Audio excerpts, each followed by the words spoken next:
ఇది దేవునికి ప్రతిష్ఠించుకున్న విశ్వాస జీవితంలో ప్రియ సహోదరి సహోదరుడా, ఏ అనుభవంలో యవ్వనస్తులు క్రైస్తవులు ఉండాలంటే అందుకనే అహరోను కుమారుల్ని దేవుడు అంటాడు నిర్గమ 29వ అధ్యాయంలో, చదవక్కర్లేదు, ప్రతిష్ఠించబడాలి మీరు.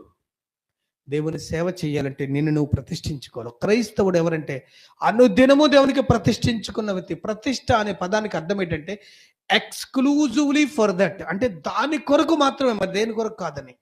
అందుకే లోకంలో కూడా ఉంటే విగ్రహ ప్రతిష్ఠ అంటే ఇంకా విగ్రహం అక్కడే ఉండాలి, అక్కడ నుంచి కదలకూడదు అని అర్థం.